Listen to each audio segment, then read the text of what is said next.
안녕하세요, 김어준입니다. 월요일입니다. 나상담 바로 시작합니다.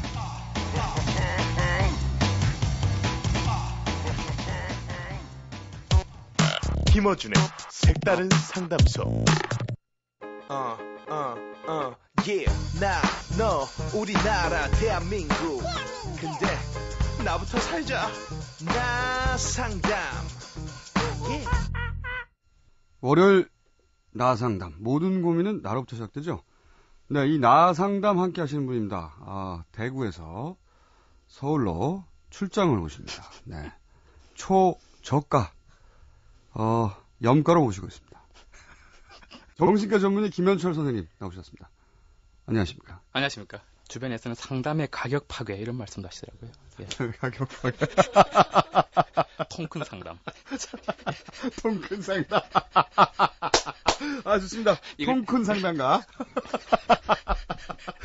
대구에서 네. 본인이 자기 돈을 내고 돈을 받는 게 아니라 KTX를 타고 몇 시간이나 올라와서 네. 해주시는 선생님입니다. 네. 네. 너무나 감사한. 그러다 보니까 게시판에 제가 가끔 네네.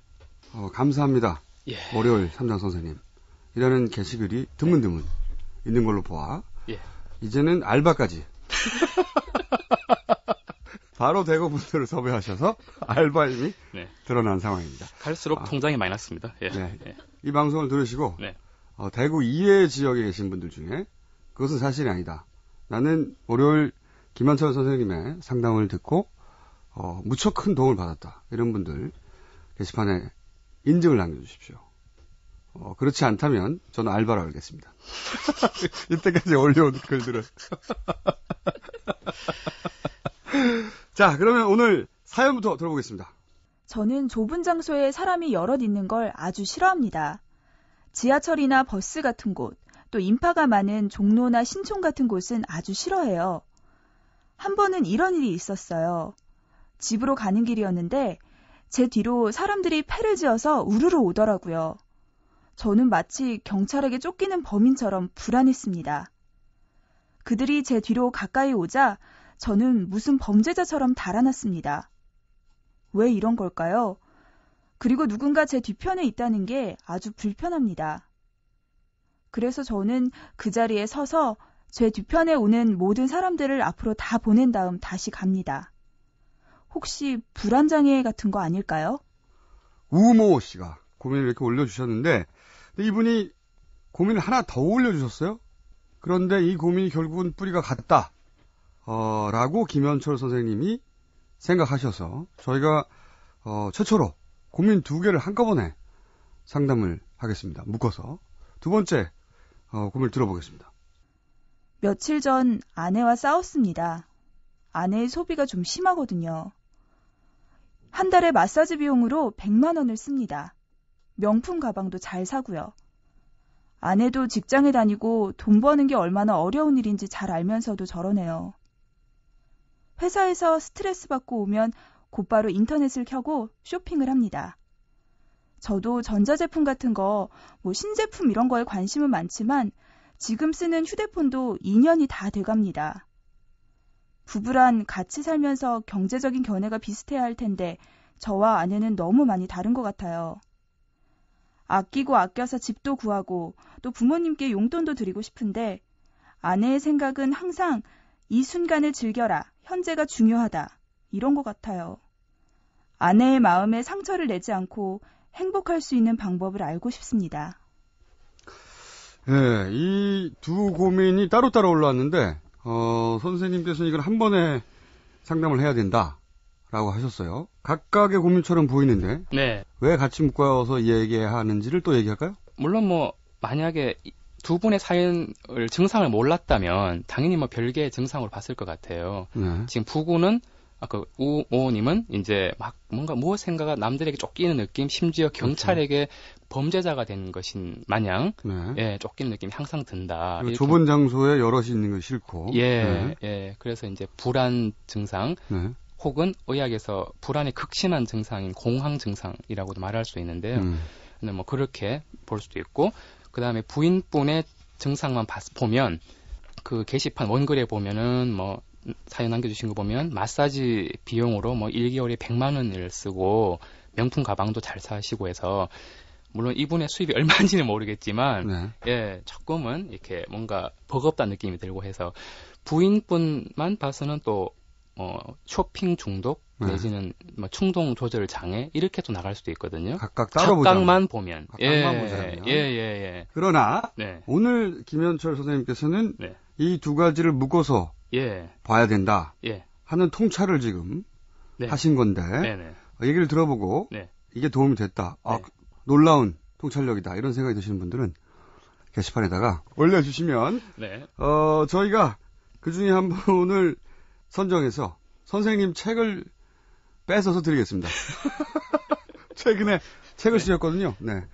아니 근데 사실은 어떤 색다른 통찰 이런 게 절대 아니고요. 사실은 전형적인 사례이기 때문에 그렇습니다. 사실은. 전형적이다. 왜냐하면 우리가 그냥 일반적으로 좁은 장소에 가기 싫다.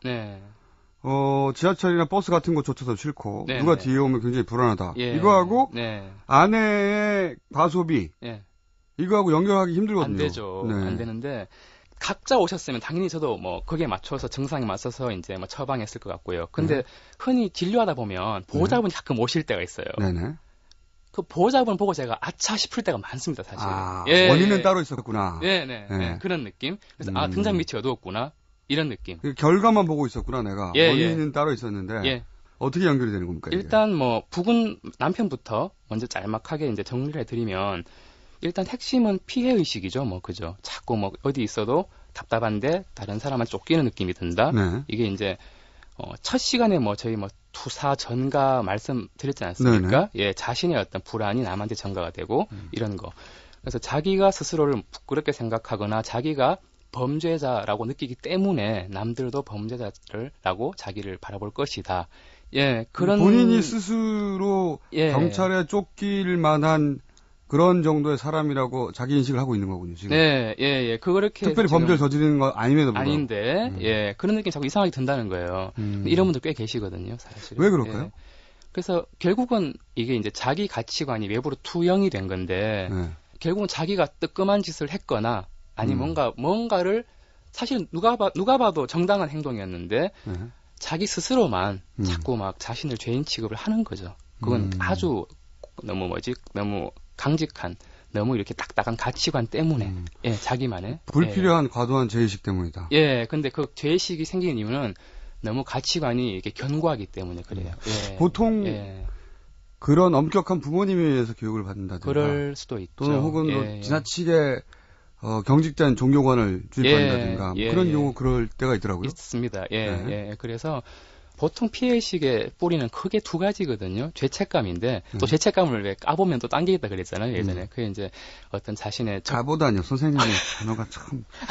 아니, 껍질을 까다, 이런 거. 이건 표준 아니겠습니까? 죄책감을 뭐 파헤쳐 본다든가, 이면을 본다든가, 이런 용어들이 있음에도 불구하고. 까본다. 자. 그래서 이제 열어보면. 열어보면, 필경 뭔가 화가 많이 났든지, 아니면 누군가를 미워하든지 쉽게 말해서 아니면 그걸 뭔가 부끄러운 어떤 마음을 가졌든지 이런 게 예상이 되거든요. 그러니까 남들한테는 들키고 싶지 않은 누군가를 굉장히 미워했다든가 그런 행위를 한 다음에 남들은 전혀 모르지만 자기 혼자 죄책감을 가진 거군요. 그렇죠. 그래서 이렇게 나가 스스로 나쁜 사람이니까 경찰이 쫓아올지도 몰라. 모른다. 자기 머릿속에서만 일어나는 일이죠. 우리가 왜 흔히 이런 증상이 없더라도 꿈에 쫓기는 꿈, 뭐 괴물에게 쫓기고 귀신에게 쫓기고 이런 꿈 되게 많이 꾸잖아요. 어떨 때는 불안할 때. 그런 꿈들도 일종의 어떤 처벌몽이라 씁니다. 꿈몽자 써서 처벌몽인데 그만큼 이제 양심 고운 사람들은 응당 자기가 무슨 나쁜 생각을 품었다면 자기 나름대로 자체 징벌을 하는 자체 징벌이죠. 자가 비판이죠. 그렇군요. 그런 시스템이 내재돼 있는데 그럼 거꾸로 귀신을 잡으러 간다든가 괴물을 때려잡는 건 뭡니까? 저는 항상 그런 꿈을 꾸는데. 그거는 굉장히 가치관이 열려있는 느낌들이에요. 그래요? 사실 그래서 어떤 분들은 막 정신치료 대가인 분들은 네가 다시 귀신을 꿈에서 보면은 그 귀신한테 말을 걸어봐라. 귀신이 나한테 분명히 할 말이 있을 것이다. 귀신이 할 말이 있을 예. 것이다. 저는 귀신의 말을 듣고 싶지는 않고요. 하여튼 뭐 쫓기는 것보다 나은 것 같아요. 사실. 쫓기는 것보다는 낫습니까? 예. 네. 그렇다. 일단, 남편은 그래서 뭐 그런 소위 죄의식, 뭐 수치심, 뭐 피해의식 이런 게 뿌리 깊이 있을 것이다. 네. 뭔가 그 뿌리는 이제 적개심인데 뭐 단정을 짓자면 과연 그럼 적개심은 이 사람은 그럼 도대체 어디서 왔길래 이렇게 나만 자기가 그 적개심을 푸는 것조차도 죄인으로 느끼고 이렇게 막 범죄자인 것처럼 느낌이 낮에까지 꿈도 아닌데 낮에까지 그런 환상이 드느냐는 거죠. 이런 분들 쭉 보다가 같이 살고 있는 분을 봤어요. 근데 그때 이분 둘 간의 관계를 봤을 때 제3자 입장에서 굳이 뭐 의사가 아니더라도 뭔가 느낌이 오는 게 있습니다. 그래서 이게 두 번째 그 이분이 같이 적어주신 그 이분의 부인의 이 충동 쇼핑 중독, 구매 욕구 이런 게 또 힌트가 될 수 있을 것 같아요. 그러니까 이 아내의 쇼핑 중독은 사실은 남편의 이런 정신 세계 때문에 촉발됐을 수 있다. 닭이 먼저냐 달걀이 먼저냐 차이인 건데 그래서 두 번째 부인 같은 경우는 그래서 사람들이 화가 나면 일반적으로 남녀의 차이는 있어요. 남자분 같은 경우 특히 이분 같은 경우 굉장히 착한 분 같아요. 그래서 그래서 속으로만 꽁꽁 앓고 뭐 싫은 소리 제대로 못하는 분 같아요. 참다가 막 한꺼번에 저지르는 이런 분 같고요. 남자분은 그러다 보니까 이제 이런 식으로 막 해소되지 않은 어떤 적개심이 그렇게 경찰에 쫓긴다는 느낌으로 이렇게 변형된 것 같고요. 여자분 이제 부인이죠. 부인 같은 경우가 지금 또 그 화를 어떻게 푸느냐. 뿌리는 화인데, 뿌리는 뭐, 이제 결론부터 미리 얘기하면 부부 불화인 것 같아요. 불화인데, 이 불만족을 부인께서는 다른 걸 소비를 해서, 이제 그걸 욕구를 만족을 시키는데, 이분이 또 어디 쓰냐가 중요해요. 그래서 저는 또 충동 구매로 오시는 분들 보면 제가 뭘 사냐고 꼭 여쭤보는데, 왜냐하면 그 사는 대상이 또 상징적인 의미가 거든요. 아, 그래요? 예. 일단 마사지를 하셨고 이분이 그다음 가방을 사셨어요. 근데 마사지가 참 의미가 있는 게 의미가 있어요? 예. 흔히 이제 스킨십과 연결이 되고 스킨십 부족하다. 예. 이거는 뭐 그러니까 우리가 항상 나이는 어른이지만 어떤 부분에서는 유아적인 욕구가 결핍이 된 부분이 꼭 있거든요. 스킨십을 바라죠. 예. 마사지가 좋은 게 프랑스의 어떤 의사분이신데, 심리학자신데, 그분이 어떤 주장했냐면, 우리 몸의 이 피부를, 제2의 어떤 자아다라고 말씀하신 분이 계세요. 와닿는 이야기입니다. 실제로 뭐 아토피 피부염 있는 분들, 이렇게 막 스트레스만 해소가 되면 금방 좋아지고, 막 그런 것도 많지 않습니까? 그리고 실제 발생학적으로도요, 의학적으로 피부랑 신경 조직이랑 뿌리가 똑같습니다. 외배엽이라는 그 세포에서 분지가 되는데, 그래서, 전문가 인정. 그래서 꼭 그런데, 이제 접촉안락이라는 표현을 쓰고요. 접촉안락? 기본적인 욕구죠, 사실. 그래서 이분 같은 경우 마사지에 많이 돈 쓰신다는 거, 가방도 중요한데, 사실은. 마사지에 100만 원씩 쓰는 건, 흔한 일은 아니죠. 흔한 일 아니죠. 맞습니다. 근데 그 정도로 이분이 또 자기 입장에서는 또 이게 또 옳단 말이에요. 부인 입장에서는 뭐 좀 이러면 어때? 이러실 거란 말이에요. 그 자체가 뭐냐 하니 벌써 그게 자기도 그만큼 필요하다는 거죠. 현실감을 넘어서는 뭔가 필요하기 때문에 그걸 썼다는 거고 그만큼 이제 어떤 기본적인 어떤 욕구가 충족이 안 된다는 거고요. 결핍이 큰 거군요. 크죠. 그런데 가방은 어떤 의미입니까? 가방은 이제 그 조금 뭐 비약이라고도 말씀하실 수 있지만 어떤 여성의 자궁 내지는 어떤 여성성 혹은 내가 모자란 걸 담아야 된다 이런 어떤 욕구에 출발합니다. 사실은.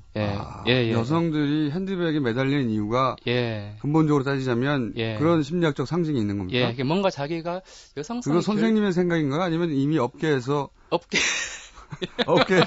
어느 정도는 공인된 연구 결과인가요?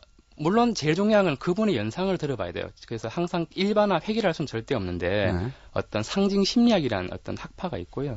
거기서 이제 나름 어떤 귀납적으로 경험적으로 이렇게 모은 거죠. 그래서 이제 꿈을 들어보고 그래서 그런 여성들이 꽤 있다. 그래서 가방이 여성의 자궁을 상징한다. 이거 처음 들어본 얘기인데. 그래서 어떤 뭐 결핍된 여성성을 메꾸는 거고 또 메우는 거고 또 어떤 경우는 자기가 실제로 뭔가 모자라던 느낌, 초라하던 느낌 그런 느낌을 이제 가방 삼으로써 그래서 여성분들 이런 말에 조금 동감하실 수도 있을 것 같아요. 가방으로 인해 자기가 더 예. 돋보일 뿐만 아니라 채워진다. 채워지고 또 드러나는 거니까. 그러니까 보여지는 자궁이잖아요, 쉽게 말해서.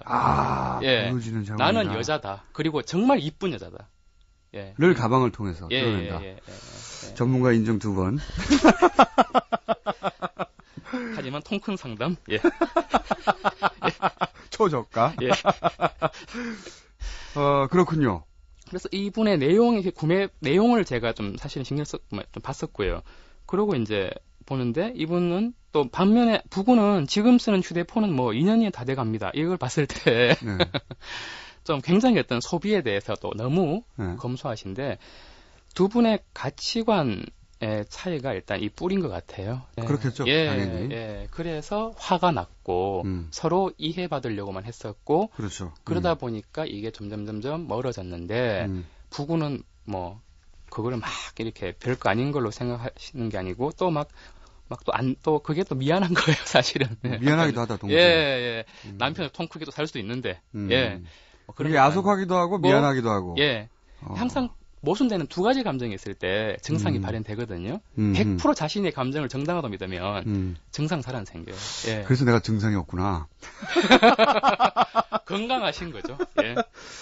그러니까 이분들은 자기 부족분을 상대가 메워주지 않기 때문에 상대를 탓하고 있는데 실제 자기 부족분은 자기 탓이잖아요.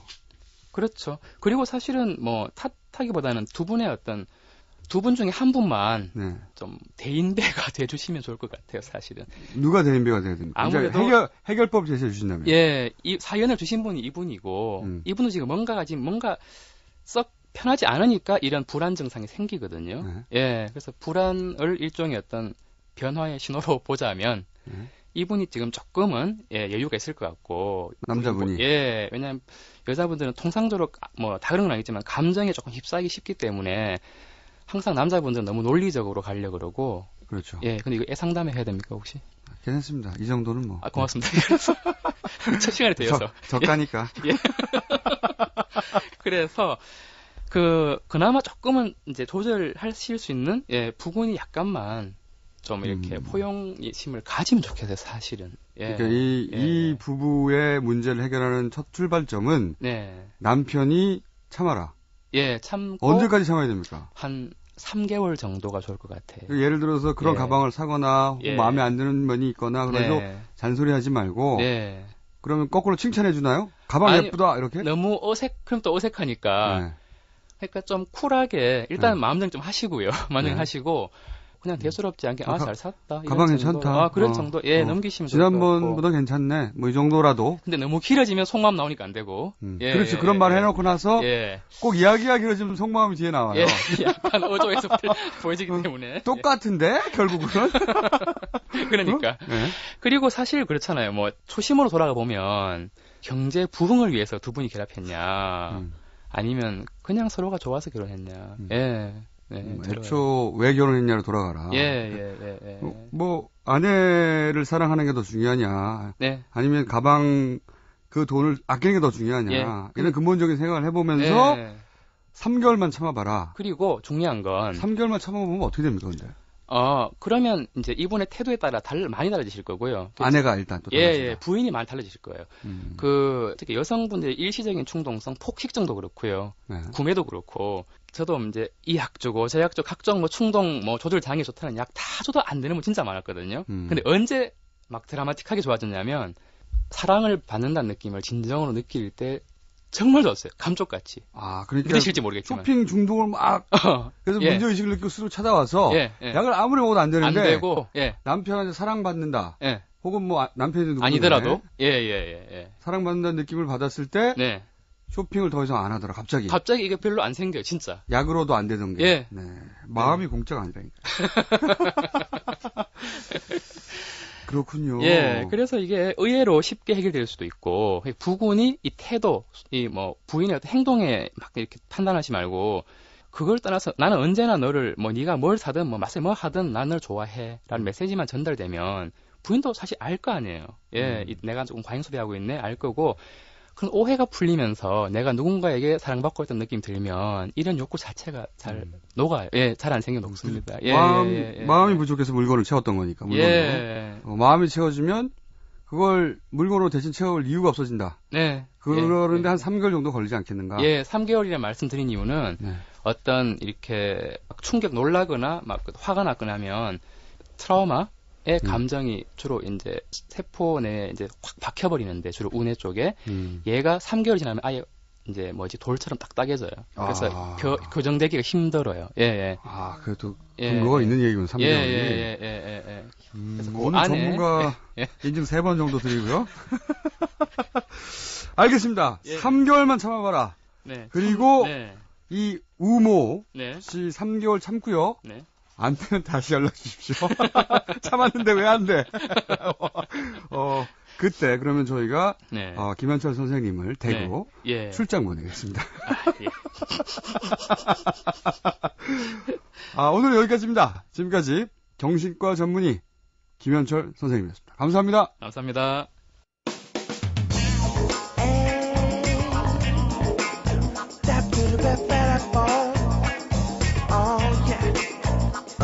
뭔가 애틋하고 제법 요긴하고 결국 통쾌한 상담. 김어준의 색다른 상담소. 상담 대기실에 사연 남겨주시면 채택되신 분들에게 상품 드립니다. 20만 원 상당의 상품권, 소형 가전제품 혹은 쌀을 드립니다.